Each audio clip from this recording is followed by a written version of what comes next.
नमस्कार, good luck tips में आप सभी का स्वागत है। आपके साथ मैं हूं मेघा कौशिक और हमारे साथ स्टूडियो में मौजूद हैं जाने माने ज्योतिषाचार्य पंडित मुकेश शास्त्री जी। पंडित जी बहुत बहुत स्वागत है। जयकारा शेरावाली का बोल सांचे दरबार की जय। तो दर्शकों, आज हम पंडित जी से जानेंगे कि नवरात्र के तीसरे दिन किस तरह से आप माँ भगवती की पूजा करें, साथ ही साथ ऋण मुक्ति के लिए, कर्ज मुक्ति के लिए आपको क्या कुछ करना है। तो शुरुआत करते हैं सबसे पहले आज के शुभ संयोग के साथ। गुड लक टिप कार्यक्रम के सभी दर्शकों के ऊपर भगवान श्री हरि का, माँ लक्ष्मी का, माँ बगलामुखी का आशीर्वाद और कृपा दृष्टि हमेशा बनी रहे। आप सभी का कल्याण हो। दोस्तों, आज आपके पसंदीदा शो गुड लक टिप्स में हम बात करेंगे आज शारदीय नवरात्र के तीसरे दिन ऋण मुक्ति, कर्ज मुक्ति के चमत्कारिक उपायों के बारे में। तो जल्दी से कागज कलम लेकर बैठ जाइए, लिखते जाइएगा कि कैसे आज माँ की कृपा से आप बढ़ते हुए ऋण से, बढ़ते हुए कर्ज से मुक्ति पा सकते हैं। पूरा शो देखिएगा, छोड़ के मत जाइएगा। शुरुआत करते हैं आज के शुभ संयोग के साथ में। दोस्तों, आज सोमवार का दिन है, दिनांक 19 अक्टूबर 2020, द्वितीय आश्विन शुद्ध शुक्ल पक्ष की आज तृतीया तिथि है। आज संपूर्ण दिन और रात्रि सर्वार सिद्धि नामक अति शुभ योग रहेगा। नवरात्रि के तीसरे दिन मां चंद्र घंटा की पूजन अर्चन किया जाता है। मां दुर्गा की तीसरी शक्ति का नाम मां चंद्र घंटा है। मां चंद्र घंटा की कृपा से अलौकिक वस्तुओं के दर्शन होते हैं, दिव्य सुगंधियों का अनुभव होता है, विविध प्रकार की दिव्य ध्वनियां हमारे कानों में पड़ने लगती है। मां का स्वरूप परम शांतिदायक है, कल्याणकारी है। मां के मस्तक में घंटे के आकार का अर्ध चंद्र है, इसी कारण इन्हें चंद्र घंटा देवी कहा जाता है। मां के शरीर का रंग सोने के समान चमकीला है। 10 हाथ हैं।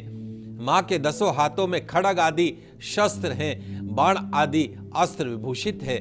मां का वाहन सिंह है।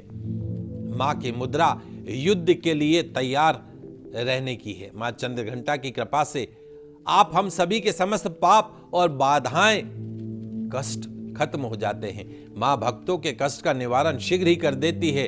मां की उपासना सिंह की तरह पराक्रमी और निर्भय बना देती है और घंटे की ध्वनि सदा अपने भक्तों की प्रेत बाधा से रक्षा करती है।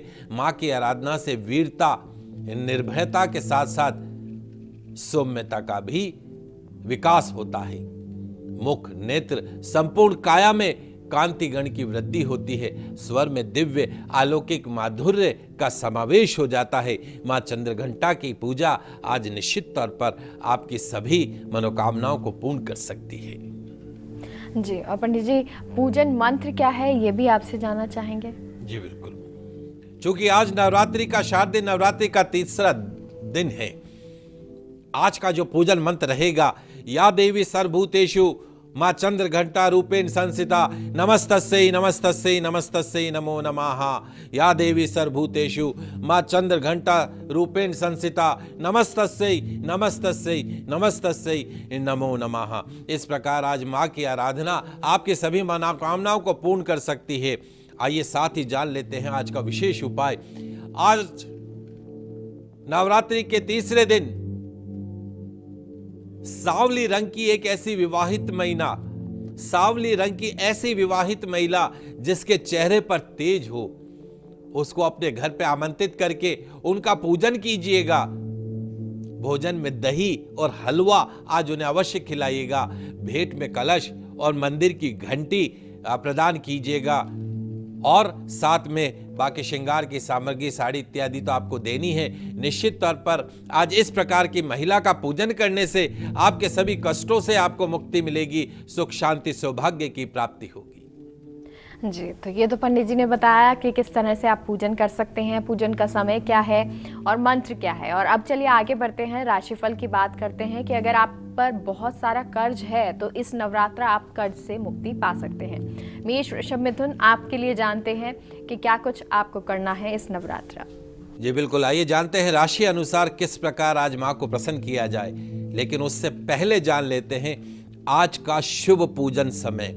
तो दोस्तों आज माँ चंद्रघंटा की आराधना का सबसे शुभ समय रहेगा प्रातः 9:20 से दोपहर 1:45 के मध्य में। आप माँ चंद्रघंटा को प्रसन्न कर सकते हैं, उनकी पूजन अर्चन कर सकते हैं। अब शुरुआत करते हैं नवरात्र राशिफल के साथ में। शुरुआत करते हैं मेष राशि से।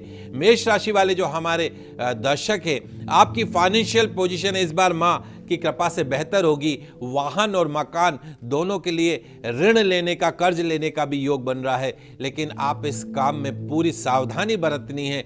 ऋण लेने में सावधानी बरतनी है। ऋण मुक्ति मंत्र 21 बार पढ़ना है। ये मंत्र मैं कार्यक्रम के अंत में बताऊंगा, इसलिए पूरा देखिएगा। बात करते हैं वृषभ राशि की। वृषभ राशि वाले जो हमारे दर्शक हैं, अपने जीवन स्तर को सुधार करने के लिए आपको ऋण लेने की आवश्यकता पड़ेगी। अगले साल तक ये बोझ नहीं रहकर खिलौना बन जाएगा। पश्चिम दिशा की तरफ मुख करके ऋण मुक्ति मंत्र को 23 बार अवश्य पढ़िएगा। निश्चित तौर पर माता की कृपा आपके ऊपर बनी रहेगी, कर्ज से मुक्ति मिलेगी। बात करते हैं मिथुन राशि वाले जो हमारे दर्शक हैं, कर्ज लेने में आपको सावधानी रखनी, ध्यान रखिएगा, क्योंकि आमदनी का ऋण से तालमेल बैठाकर ही कर्ज लेना आपके लिए उचित रहेगा। इस मामले में चूक आपको भारी पड़ सकती है। अगर आपके ऊपर पहले से कोई लोन है, कर्जा है, तो जो मैं कर्ज मुक्ति मंत्र बताऊंगा, ऋण मुक्ति मंत्र बताऊंगा, आज से ही नियम मान लीजिए कि 25 बार रोज उस मंत्र को पढ़ें।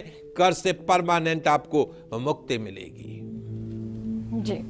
और कर्क राशि, सिंह राशि और कन्या राशि आपके लिए भी जानते हैं जी। बिल्कुल, बात करते हैं कर्क राशि वाले जो हमारे दर्शक हैं। ऋण और रोग दोनों से ही बचने की आपको कोशिश करनी होगी। ये कोरोना काल में ऋण भी बढ़ रहा है और रोग भी बढ़ रहे हैं, तो आपको कोशिश करनी है बचने की। साथ ही अपनी इनकम को बढ़ाने का जरिया भी खोजना होगा। और ध्यान रखिए, ये इनकम को बढ़ाने के चक्कर में शॉर्टकट रास्ता मत अपनाइएगा, आपके कदम भटक सकते हैं, सावधान रहिएगा। ऋण मुक्ति मंत्र जो मैं आपको कार्यक्रम के अंत में बताऊंगा, उस मंत्र को कम से कम 20 बार पढ़िएगा। अगर आपके ऊपर कोई एग्जिस्टिंग लोन है, कर्जा है, तो उससे मुक्ति मिल जाएगी माता रानी के आशीर्वाद से। बात करते हैं सिंह राशि वाले जो हमारे दर्शक हैं। आपकी डेली रूटीन लाइफ की जो जितनी भी आवश्यकता है, जरूरत है, दैनिक जरूरत है, उनको पूरा करने के लिए हो सकता है आपको ऋण लेना पड़े। फेस्टिवल सीजन है, बच्चों को कपड़े भी दिलाने हैं, बहुत सारे काम हैं, तो ऋण लेना पड़ सकता है। लेकिन ये जो आप कर्जा लेंगे वो समय के साथ खुद ही निपट जाएगा, ध्यान रखिएगा। और यदि पहले से कर्जा है, ऋण है, लोन है, तो ऋण मुक्ति मंत्र को पूर्व दिशा की तरफ मुख करके कम से कम 32 बार 32 टाइम्स आपको रोज पढ़ना है। बहुत जल्दी कर्जे से माता रानी के आशीर्वाद से मुक्ति मिलेगी। बात करते हैं कन्या राशि वाले जो हमारे दर्शक हैं। अचल संपत्ति में पूंजी निवेश करने के लिए ऋण लेंगे। हो सकता है जमीन जायदाद आपको खरीदनी हो, उसके लिए ऋण लेना पड़े, और शीघ्र ही वो जो ऋण जो है वो मुनाफे का साधन बन जाएगा, सौदा बन जाएगा। ये ऋण बोझ ना होकर खिलौना होगा और जल्दी उतर भी जाएगा। और यदि एग्जिस्टिंग लोन है आपके ऊपर, पुराना कोई कर्जा चल रहा है, तो उत्तर दिशा की तरफ मुख करके कम से कम 24 बार ऋण मुक्ति मंत्र जो कार्यक्रम के अंत में बताने जा रहा हूं, उसको अवश्य कीजिएगा। बढ़ते लोन से, बढ़ते कर्ज से आपको मुक्ति मिलेगी माता रानी के आशीर्वाद से जी। तो लोन आप पे बहुत बढ़ता जा रहा है या कर्ज बहुत ज़्यादा आप पर बढ़ता जा रहा है, तो ऐसे में आपको किस तरह से कर्ज मुक्ति जो मंत्र है पंडित जी प्रोग्राम के आखिर में बताएंगे, उसका जाप करना है, कितनी बार करना है, ये बताएंगे। लेकिन आगे बढ़ते हैं, तुला वृश्चिक धनु आपके लिए भी जानते हैं जी। बिल्कुल, बात करते हैं तुला राशि की। तुला राशि वाले जो हमारे दर्शक है, आपको सावधान रहना होगा। मौजूदा ग्रह कर्ज लेने के लिए अनुकूल परिस्थितियों का संकेत नहीं दे रहे हैं, ध्यान रखिएगा। कर्जा नहीं लेना है इस बार। और यदि कोई कर्जा है तो ऋण मुक्ति मंत्र को पश्चिम दिशा की तरफ मुख करके 27 बार रोज पढ़ना है। माता रानी के आशीर्वाद से कर्ज से मुक्ति मिलेगी। ध्यान रखिएगा, इस बार फेस्टिवल सीजन में कोई कर्जा नहीं लेना है, ये ध्यान रखिएगा। बार बार रिपीट कर रहा हूं आपके लिए। चलिए बात करते हैं वृश्चिक राशि वाले जो हमारे दर्शक हैं। अचल संपत्ति के निर्माण में हल्का फुल्का ऋण लेना पड़ सकता है। मकान, फ्लैट इत्यादि जमीन के लिए आपको छोटा मोटा लोन लेना पड़ सकता है, और जो हंसते खेलते उतर भी जाएगा। और यदि कोई ऑलरेडी आपके ऊपर कर्जा है, पहले से चला आ रहा है, उस कर्ज से मुक्ति के लिए जो मैं ऋण मुक्ति मंत्र बताऊंगा कार्यक्रम के अंत में 21 बार रोज पढ़ना है। ये बार बार इसलिए बता रहा हूं कि ये नवरात्रि आपके जीवन का टर्निंग पॉइंट साबित हो सकती है। मां इस बार प्रसन्न होकर कर्ज से मुक्ति देगी। चलिए बात करते हैं धनु राशि की। धनु राशि वाले जो हमारे दर्शक हैं, चल और अचल संपत्ति की खरीद के लिए इस बार कर्ज लेना पड़ सकता है और लगभग 3 या 3.5 वर्षों में यह कर्जा स्वतः ही उतर जाएगा, अपने आप उतर जाएगा। और यदि आपके पास में एग्जिस्टिंग कोई कर्जा है, लोन है, तो उसके लिए ऋण मुक्ति मंत्र को ईशान दिशा की तरफ पूर्व और उत्तर दिशा देखते हुए, ईशान कोण को देखते हुए कम से कम 54 टाइम रोजाना आज से पढ़ना शुरू कीजिए। बहुत जल्दी कर्ज से मुक्ति मिलेगी। बात करते हैं मकर राशि की। मकर राशि वाले जो हमारे दर्शक हैं, आने वाले महीनों में किसी रचनात्मक काम के लिए कर्जा लेना पड़ सकता है, लेकिन बहुत जल्दी उस ऋण से आपको छुटकारा मिलेगा। ऋण मुक्ति मंत्र 26 बार आपको रोज पढ़ना है, ध्यान रखिएगा। बात करते हैं कुंभ राशि की। कुंभ राशि वाले जो हमारे दर्शक हैं, वाहन और मकान दोनों के लिए ऋण लेने का योग बन रहा है। पश्चिम दिशा की तरफ मुख करके 31 बार ऋण मुक्ति मंत्र आपको अवश्य पढ़ना है, इस बात का ध्यान रखिएगा। अंतिम जो हमारी राशि है मीन राशि, आपको अपने पुराने मकान के रिनोवेशन के लिए, कोई मांगलिक कार्य, शादी ब्याह इत्यादि के लिए, किसी नए प्रोजेक्ट के लिए थोड़ी मात्रा में आसानी से अदा होने वाला ऋण लेना पड़ सकता है। घबराइएगा मत। और पुराना कोई ऋण है तो ऋण मुक्ति मंत्र 21 बार रोज पढ़िएगा, बहुत जल्दी ऋण से आपको मुक्ति मिलेगी। जी, और पंडित जी, जिस ऋण मुक्ति मंत्र की आप बात कर रहे हैं, उस मंत्र के बारे में हम जानना चाहेंगे। जी बिल्कुल, आइए जान लेते हैं उस दुर्लभ मंत्र को जिसका जाप करने से आपको ऋण से, कर्ज से मुक्ति मिल सकती है। ओम दारिद्र्य दुख भय हारिणी कात्वदन्या सर्वोपकार करनाय सदार्थ चित्ता। इस मंत्र को वापस सुन लीजिए। ओम दारिद्र्य दुख भय हारिणी कात्वदन्या सर्वोपकार करनाय सदार्थ चित्ता। इस मंत्र को यदि आप वापस एक बार सुना देता हूं, धीरे धीरे बोल देता हूं। ओम दारिद्र्य दुख भय हारिणी कात्वदन्या सर्वोपकार करणाय सदार्थ चित्ता। इस मंत्र का यदि आप नियमित रूप से जाप करते हैं तो निश्चित तौर पे कर्ज से मुक्ति मिलती है। और जल्दी से कुछ ऋण मुक्ति के उपाय भी आपको बता देता हूं।